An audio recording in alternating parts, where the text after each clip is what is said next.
The Miller's Prologue. The words between the host and the miller. Now when the knight had thus his story told, in all the rout there was nor young nor old, but said it was a noble story well, worthy to be kept in mind to tell, and specially the gentlefolk each one. Our host, he laughed and swore, so may I run, but this goes well, unbuckled is the mail. Let's see now who can tell another tale, for certainly the game is well begun. Now shall you tell, Sir Monk, if it can be done, something with which to pay for the knight's tale? The miller, who with drinking was all pale, so that unsteadily on his horse he sat, he would not take off either hood or hat, nor wait for any man in courtesy, but all in Pilate's voice began to cry, and by the arms and blood and bones he swore, I have a noble story in my store, with which I will requite the good knight's tale. Our host saw then that he was drunk with ale, and said to him, Wait, Robin, my dear brother. Some better man shall tell us first another. Submit, and let us work on profitably. Now by God's soul, cried he, that will not I, for I will speak, or else I'll go on my way.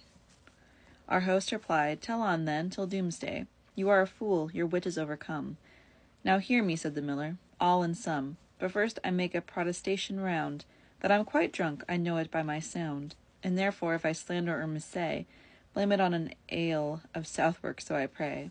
For I will tell a legend and a life, both of a carpenter and of his wife, and how a scholar set the good right's cap. The reeve replied and said, Oh, shut your trap. Let be your ignorant drunk ribaldry. It is a sin and further great folly to asperse any man or him defame, and to bring upon a man's wife shame. There are enough of other things to say. This drunken miller spoke on in his way, and said, Oh, but my dear brother Oswald, the man who has no wife is no cuckold. But I say not thereby that you are one. Many good wives there are, as women run, and ever 1,000 good to one that's bad. As well you know yourself, unless you're mad. Why are you angry with my story's cue? I have a wife begad as well as you. Yet I not for the oxen of my plough take on my shoulders more than is enow. By judging of myself that I am one, I will believe full well that I am none. A husband must not be inquisitive of God nor of his wife while she's alive, so long as he may find God's plenty there. For all the rest he need not greatly care. What should I say? Except this miller rare, he would forgo his talk for no man there, but told his churlish tale in his own way. I think I'll here retell it if I may, and therefore every gentle soul I pray, that for God's love you'll hold not what I say. Evilly meant, but that I must rehearse all of their tales, the better and the worse, or else prove false to some of my design. Therefore, who likes not this, let him in fine turn over page and choose another tale, for he shall find enough, both great and small, of stories touching in gentility, and holiness and on morality. And blame not me if you do choose amiss. The miller was a churl, you well know this. So was the reeve and many another more, and ribaldry they told from plenteous store. Be then advised, and hold me free from blame. Men should not be too serious at a game. Here begins the miller's tale. Once on a time was dwelling in Oxford a wealthy lout who took in guests to board, and of his craft he was a carpenter. A poor scholar was lodging with him there, who learned the arts, but all his fantasy was turned to study of astrology. He knew a certain set of theorems, and could find out by various stratagems, if men but asked of him in certain hours, when they should have a drought, or else have showers, or if men asked of him what should befall, to anything I cannot reckon them all. This clerk was called the clever Nicholas. Of secret loves he knew and their solace, and he kept counsel too, for he was sly and meek as any maiden passing by. He had a chamber in that hostelry, and lived alone there without company, all garnished with sweet herbs of good repute, and he himself sweet-smelling as the root of licorice, valerian, or setwall. His almagest and books both great and small, his astrolabe belonging to his art, his algorithm stones, all laid apart. On shelves that ranged beside his lone bed's head, his press was covered with a cloth of red, and over all there lay a psaltery, whereon he made an evening's melody. Playing so sweetly that the chamber rang, in Angelus ad Virginem he sang, and after that he warbled the king's note. Often in good voice was his merry throat. And thus this gentle clerk his leisure spends, supported by some income and his friends. This carpenter had lately wed a wife, whom he loved better than he loved his life. And she was come to 18 years of age. Jealous he was, and held her close in cage. For she was wild and young, and he was old, and deemed himself as like to be a cuckold. He knew not Cato, for his lore was rude, that vulgar man should wed similitude. A man should wed according to estate, for youth and age are often in debate. But now, since he had fallen in the snare, he must endure like other folk his care.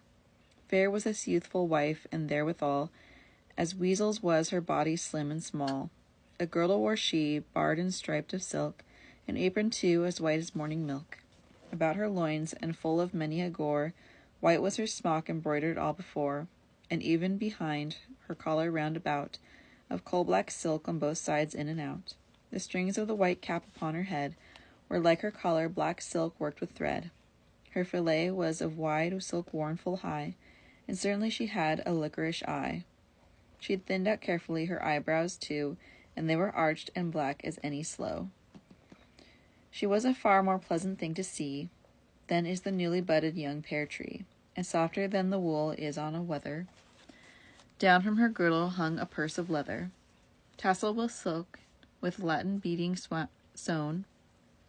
In all this world, searching it up and down, so gay a little doll I well believe, or such a wench there's no man can conceive. Far brighter was the brilliance of her hue than in the tower the gold coins minted new. And songs came shrilling from her pretty head, as from a swallow sitting on a shed. Therewith she danced too, and could play and sham, like any kid or calf about its dam. Her mouth was sweet as braggot or as mead, or hoard of apples laid in hay or weed. Skittish she was, as is a pretty colt, tall as a staff and straight as crossbow bolt. A brooch she wore upon her collar low, as broad as boss of buckler did it show. Her shoes laced up to where a girl's legs thicken. She was a primrose and a tender chicken, for any lord to lay upon his bed, or yet for any good yeoman to wed. Now, sir, and then, sir, so befell the case, that on a day this clever Nicholas fell in with his young wife to toy and play, the while her husband was down Osney way.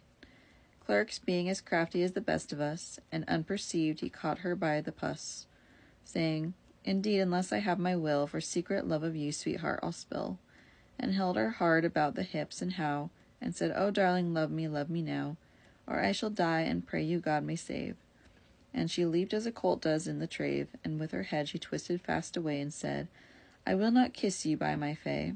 Why, let go, cried she, let go, Nicholas, or I will call for help and cry alas. Do take your hands away for courtesy. This Nicholas for mercy then did cry, and spoke so well, importuned her so fast, that she her love did grant him at the last, and swore her oath by Saint Thomas of Kent, that she would be at his command content, as soon as opportunity she could spy. My husband is so full of jealousy, unless you will await me secretly, I know I'm just as good as dead, said she. You must keep all quite hidden in this case. Nay, thereof worry not, said Nicholas. A clerk has lazily employed his while, if he cannot a carpenter beguile. And thus they were agreed, and then they swore to wait a while, as I have said before. When Nicholas had done thus every whit, and patted her about the loins a bit, he kissed her sweetly, took his psaltery, and played it fast and made a melody. Then fell it thus, that to the parish kirk, the Lord Jesus Christ's own works for to work, this good wife went upon a holy day. Her forehead shone as bright as does the May, so well she'd washed it when she left off work. Now there was of that church a parish clerk, whose name was, as folk called him, Absalom. Curled was his hair, shining like gold, and from his head spread fanwise in a thick bright mop. 'Twas parted straight and even on the top. His cheek was red, his eyes grey as a goose, with St. Paul's windows cut upon his shoes. He stood in red hose fitting famously, and he was clothed full well and properly, all in a coat of blue, in which were let holes for the lacings, which were fairly set. And over all he wore a fine surplice, as white as ever hawthorn spray and nice, A merry lad what he was, so God me save, and well could he let blood cut hair and shave, and draw a deed or quite claim, as might chance. In 20 manners could he trip and dance.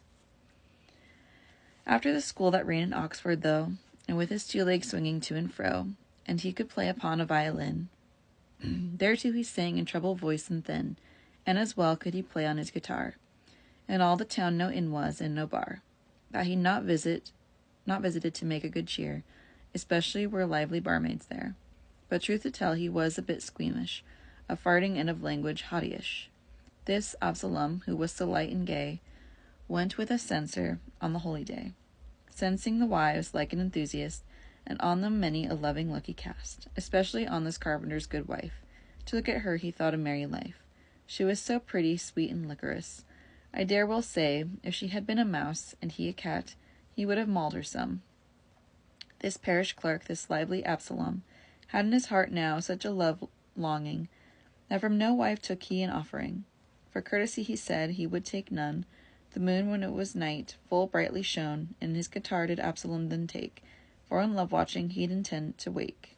And forth he went, jolly and amorous, until he came unto the carpenter's house. A little after cocks began to crow, and took his stand beneath a shot window, that was let into the good wood-wright's wall. He sang then, in his pleasant voice and small, "O now, dear lady, if your will it be, I pray that you will have some ruth on me." The words in harmony with this string-plucking, this carpenter awoke and heard him sing, and called unto his wife and said in sum, "What, Alison, do you hear Absalom, who plays and sings beneath our bedroom wall?" And she said to her husband therewithal, "Yes, God knows, John, I hear it, truth to tell." So this went on, what is there better than well? From day to day this pretty Absalom so wooed her he was woe begone therefrom. He lay awake at night and all the day. He combed his spreading hair and dressed him gay. By go-betweens and agents too wooed he, and swore her loyal page he'd ever be. He sang as tremulously as nightingale. He sent her sweetened wine and well-spiced ale, and waffles piping hot out of the fire, and she being town-bred, mead for her desire. For some are won by means of money spent, and some by tricks, and some by long ascent. Once, to display his versatility, he acted Herod on a scaffold high. But what availed it him in any case? She was enamored so of Nicholas, that Absalom might go and blow his horn. He got not for his labor but her scorn. And thus she made of Absalom her ape. In all his earnestness she made a jape. For truth is in this proverb, and no lie. Men say well thus, "It's always he that's nigh," that makes the absent lover seem a sloth. For now, though Absalom be wildly wroth, because he is so far out of her sight, this handy Nicholas stands in his light. Now bear you well, you clever Nicholas, for Absalom may wail and sing, alas. And so it chanced that on a Saturday this carpenter departed to Osney, and clever Nicholas and Alison were well agreed to this effect. Anon, this Nicholas should put in play a while, a simple jealous husband to beguile. And if it chanced the game should go aright, she was asleep within his arms all night, for this was his desire and hers also. Presently then, without more ado, this Nicholas no longer did he tarry, but softly to his chamber did he carry both food and drink to last at least a day, saying that to her husband she should say, if he should come to ask for Nicholas, why, she should say she knew not where he was, for all day she'd not seen him, far or nigh. She thought she must have got some malady, because in vain her maid would knock and call, he'd not answer whatever might befall. And so it was that all that Saturday this Nicholas quietly in chamber lay, and ate and slept, or did what he pleased him best, till Sunday when the sun had gone to rest. This simple man with wonder heard the tale, and marvelled what there Nicholas might ail, and said, I am afraid, by St. Thomas, that everything's not well with Nicholas. God send he be not dead so suddenly. This world is most unstable, certainly. I saw today the corpse being borne to kirk of one who but last May was at work. Go up, said he unto his boy anon, call at his door, or knock there with a stone. Learn how it is, and boldly come tell me. The servant went up then right sturdily, and at the chamber door, the while he stood, he cried and knocked as any madman would. What, how? What do you, Master Nicolay? How can you sleep through all the livelong day? But all for naught, he never heard a word. A hole he found, low down upon a board, through which the house cat had been wont to creep. Into that hole he stooped and through did peep. And finally he ranged him in his sight. This Nicholas sat gaping there upright, as if he'd looked too long at the new moon. Downstairs he went and told his master soon, in what array he'd found this self-same man. This carpenter to cross himself began, and said, Now help us, holy fried swide. Little a man can know what shall betide. This man is fallen with his astronomy into some madness or some agony. I always feared that somehow this would be. Men should not meddle in God's privity. I, blessed always, be the ignorant man, whose creed is all he ever has to scan. So fared another clerk with astronomy. He walked into the meadows to pry, into the stars to learn what should befall, until into a clay pit he did fall. He saw not that, but yet, by St. Thomas, I'm sorry for this clever Nicholas. He shall be scolded for his studying, if not too late, by Jesus heaven's King. Get me a staff, that I may pry before, the while you, Robin, heave against the door. We'll take him from his studying, I guess. And on the chamber door then he did press. His servant was a stout lad, if a dunce, and by the hasp he heaved it up at once. Upon the floor that portal fell anon. This Nicholas sat there as still as stone, gazing with gaping mouth straight up in air. This carpenter thought he was in despair, and took him by the shoulders mightily, and shook him hard, and cried out vehemently, What, Nicolay? Why, how now? Come, look down. Awake, and think on Jesus' death and crown. I cross you from all elves and magic waits. And then the night spell, said he, out by rights, at the four corners of the house about, and at the threshold of the door without. O Jesus Christ and good Saint Benedict, protect this house from all that may afflict. From the night hag, the white paternoster. Where hast thou gone, St. Peter's sister?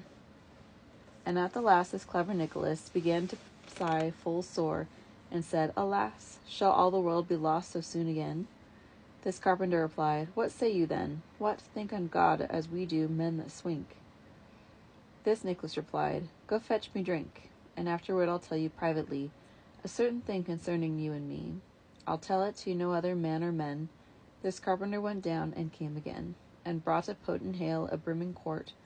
And when each one of them had drunk his part, Nicholas shut the door fast, and with that he drew a seat, and near the carpenter sat. He said, Now, John, my good host, lief and dear, you must upon your true faith swear right here, that to no man will you this word betray, for it is Christ's own word that I will say, and if you tell a man you're ruined quite, this punishment shall come to you of right, that if you're a traitor you'll go mad, and should. Nay, Christ forbid it, for his holy blood. Said then this simple man, I am no blab, nor, though I say it, am I fond of gab. Say what you will, I never will it tell, to child or wife by him that harried hell. Now, John, said Nicholas, I will not lie, but I found out from my astrology, as I have looked upon the moon so bright, that now, come Monday next, at 9 of night, shall fall a rain so wildly mad as would have been by half greater than Noah's flood. This world, he said, in less time than an hour shall all be drowned. So terrible is this shower. Thus shall all mankind drown and lose all life. This carpenter replied, Alas, my wife! And shall she drown? Alas, my Alison! For grief of this he almost fell. Anon, he said, Is there no remedy in this case? Why, yes, good luck, said clever Nicholas. If you will work by counsel of the wise, you must not act on what your wits advise. For so says Solomon, and if it's all true, work by advice and thou shalt never rue. And if you'll act as counseled and not fail, I undertake without a mast or sail, to save us all, I, you, and her, and me. Haven't you heard of Noah? How saved was he? Because our Lord had warned him how to keep out of the flood that covered earth so deep. Yes, said this carpenter, long years ago. Have you not heard, asked Nicholas, also the sorrows of Noah and his fellowship, in getting his wife to go aboard the ship? He would have rather, I dare undertake, at that time and for all the weather black, that she had one ship for herself alone. Therefore, do you know what would best be done? This thing needs haste, and of a hasty thing men must not preach nor do long tarrying. Presently go and fetch here to this inn a kneading tub or brewing vat and win, each for us, but see that they are large, wherein we may swim as in a barge, and have therein sufficient food and drink. For one day only, that's enough, I think. The water will dry up and flow away about the prime of the succeeding day. But Robin must not know of this your knave, and even Jill your maid I may not save. Ask me not why, for though you do ask me, I will not tell you of God's privity. Suffice you then, unless your wits are mad, to have as great a grace as Noah had. Your wife I shall not lose, there is no doubt. Go now your way, and speedily get about. But when you have for you and her and me procured these kneading tubs or beer vats 3, then you shall hang them near the roof tree high, that no man our purveyance may espy.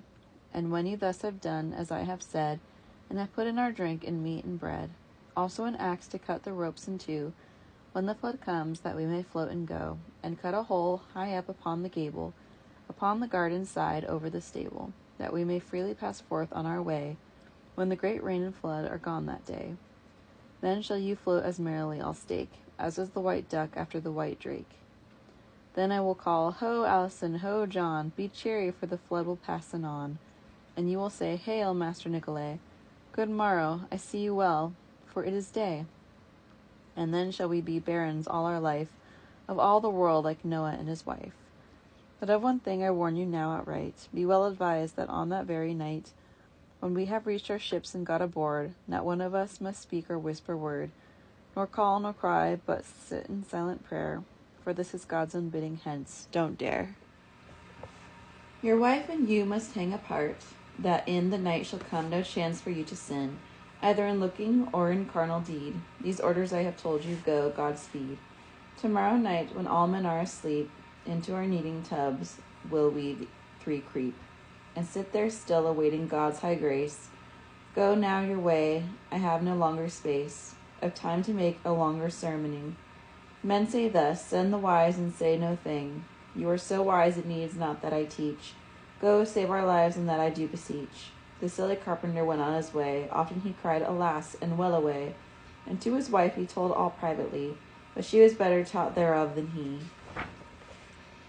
How all this rigmarole was to apply, nevertheless she acted as she'd die, and said, alas, go on your way anon, help us escape, or we are lost each one. I am your true and lawfully wedded wife. Go, my dear spouse, and help to save our life. Lo, what a great thing is affection found. Men die of imagination, I'll be bound. So deep an imprint may the spirit take, this hapless carpenter began to quake. He thought now verily that he could see old Noah's flood come wallowing like the sea, to drown his Alison, his honey dear. He wept, he wailed, he made but sorry cheer. He sighed and made full many a sob and sough. He went and got himself a kneading trough, and after that 2 tubs he somewhere found, and to his dwelling privately sent round, and hung them near the roof all secretly. With his own hand then made he ladders 3, to climb up by the rungs thereof it seems, and reach the tubs left hanging to the beams. And those he victualled, tubs and kneading trough, with bread and cheese and good juggled ale enough, to satisfy the needs of one full day. But ere he'd put all this in such array, he sent his servants, boy and maid, right down upon some errand into London town. And on the Monday, when it came on night, he shut his door without a candle light, and ordered everything as it should be. And shortly after up they climbed all 3. They sat while one might plough for long way. Now, by our father, hush, said Nicolay. And hush, said John, and hush, said Alison. This carpenter, his loud devotions done, sat silent, saying mentally a prayer, and waiting for the rain to hear it there. The death-like sleep of utter weariness fell on this woodwright, even as I guess, about the curfew time or little more. For travail of his spirit he groaned sore, and soon he snored, for badly his head lay. Down by the ladder crept this Nicolay, and Alison right softly down she sped. Without more words they went and got in bed, even where the carpenter was wont to lie. This was the revel and the melody, and thus lie Alison and Nicholas, and joy that goes by many an alias, until the bells for lauds began to ring, and friars to the chancel went to sing. This parish clerk, this amorous Absalom, whom love has made so woe begone and dumb. Upon the Monday was down Osney way, with company to find some sport and play, and there he chanced to ask a cloisterer privately after John the carpenter. This monk drew him apart out of the kirk and said, I have not seen him here at work since Saturday. I think well that he went for timber, that the abbot has him sent. For he is wont for timber thus to go, remaining at the grange a day or so. Or was he surely at his house today, but which it is I cannot truly say. This Absalom right happy was in light, and thought, now is the time to wake all night, for certainly I saw him not stirring about his door since day began to spring. So may I thrive as I shall at cock's crow, knock cautiously upon that window low, which is so placed upon his bedroom wall. To Alison then will I tell of all my love longing, and thus I shall not miss that at the least I'll have her lips to kiss. Some sort of comfort shall I have, I say. My mouth's been itching all this livelong day. That is a sign of kissing at the least. All night I dreamed too I was at a feast. Therefore I'll go and sleep 2 hours away, and all this night then will I wake and play. And so when time of first cockcrow was come, up rose this merry lover Absalom, and dressed him gay and all at point device. But first he chewed some licorice and spice, so he'd smell sweet ere he had combed his hair, under his tongue some bits of true love rare. For therefore thought he to be more gracious, he went then to the carpenter's dark house, and silent stood beneath the shot window. Unto his breast it reached, it was so low, and he coughed softly in a low half tone. What do you, honeycomb, sweet Alison, my cinnamon, my fair bird, my sweetie? Awake, O darling mine, and speak to me. It's little thought you give me in my woe, who for you love do sweat where I go. Yet it's no wonder that I faint and sweat. I long as does the lamb for mother's teat. Truly, sweetheart, I have such love longing, that like a turtle dove's my true yearning, and I can eat no more than can a maid.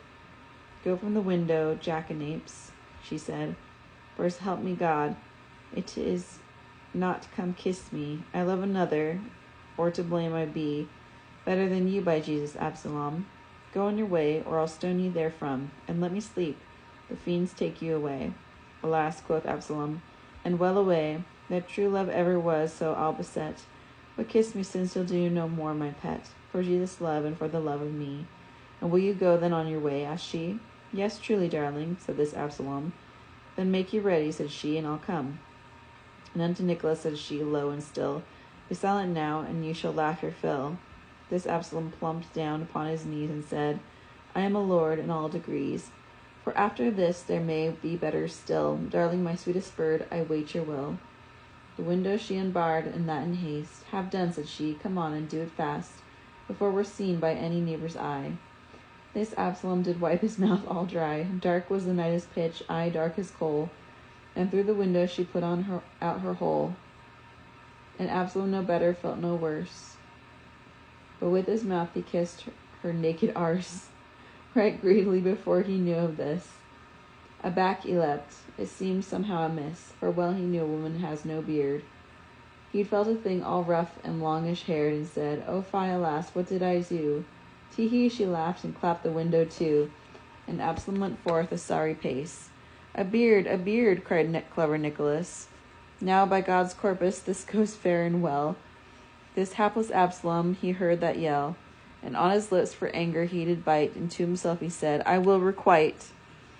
Who vigorously rubbed and scrubbed his lips with dust and with sand, with straw, with cloth, with chips. But Absalom and often cried, Alas, my soul I give now unto Sathanas. For rather far than own this town, said he, for this despite its well revenged I'd be. Alas, said he, from her I never blenched. His hot love was grown cold, aye, and all quenched, for from the moment that he kissed her arse, for paramours he didn't care a curse, for he was healed of all his malady, indeed all paramours he did defy, and wept as does a child that has been beat. With silent step he went across the street, unto a smith whom men called Dan Jarvis, who in his smithy forged plough parts, that is, he sharpened shares and coulters busily. This Absalom he knocked all easily, and said, Unbar here, Jarvis, for I come. What? Who are you? It's Absalom. What? Absalom? For Jesus Christ, sweet tree, why are you up here so early? Bensite. What ails you now, man? Some say some gay girl, God knows. He brought you on the jump to my bellows. By Saint Neot, you know well what I mean. This Absalom cared not a single bean for all this play, nor one word back he gave. He more toe on his distaff had this knave. Then Jarvis knew, and said he, Friend so dear, this red-hot coulter in the fireplace here, lend it to me, I have a need for it, and I'll return it after just a bit. Jarvis replied, Certainly, were it gold, or a purse filled with yellow coins untold. Yet should you have it, as I am true smith. But Christ's foe, what will you do here therewith? Let that, said Absalom, be as it may. I'll tell you all tomorrow when it's day. And again the coulter then by the cold steel, and softly from the smithy door did steal, and went again up to the woodwright's wall. He copped it first, and then he knocked withal. Upon the window, as before with care. This Alison replied, Now who is there? And who knocks so? I'll warrant it's a thief. Why no, quoth he, God knows, my sweet rose-leaf. I am your Absalom, my own darling. Of gold, quoth he, I have brought you a ring. My mother gave it to me, as I'll be saved. Fine gold it is, and is well engraved. This will I give you for another kiss. This Nicholas had risen for a piss, and thought that it would carry on the jape to have his arse kissed by this jackanape. And so he opened window hastily, and put his arse out thereat quietly, over the buttocks showing the whole bum. And thereto said this clerk, this Absalom, O speak, sweet bird, I know not where thou art. This Nicholas just then let fly a fart, as loud as it had been a thunderclap, and well nigh blinded Absalom, poor chap. But he was ready with his iron hot, and Nicholas right in the arse he got. Off went the skin a hand's breadth broad, about the coulter burned his bottom so throughout, that for the pain he thought that he should die, and like one mad he started in to cry, Help, water, water, help, for God's dear heart. This carpenter out of his sleep did start, hearing that water cried as madman would, and thought, Alas, now comes down Noel's flood. He struggled up without another word, and with his axe he cut into the cord, and down went all. He did not stop to trade in bread or ale till he the journey made, and there upon the floor he swooning lay. He started Alison and Nicolay, and shouted help and hello down the street. The neighbors, great and small, with hastening feet, swarmed in the house to stare upon this man, who lay yet swooning and all pale and wan, for in the falling he had smashed his arm. He had to suffer, too, another harm, for when he spoke he was at once borne down by clever Nicholas and Alison, for they told everyone that he was odd. He was so much afraid of Noel's flood, through fantasy, that out of vanity he'd gone and bought these kneading tubs, all three, and that he'd hung them near the roof above, and that he had prayed them for God's dear love to sit with him and bear him company. The people laughed at all this fantasy. Up to the roof they looked, and there did gape, and so turned all his injury to a jape. For when this carpenter got in a word, 'twas all in vain, no man his reasons heard. With oaths impressive he was so sworn down, that he was held for mad by all the town. For every clerk did side with every other, they said, The man is crazy, my dear brother. And every one did laugh at all this strife. This buttered was the carpenter's good wife. For all his watching and his jealousy, and Absalom had kissed her nether eye, and Nicholas is branded on the butt. This tale is done, and God save all the rout. Here ends the Miller's Tale.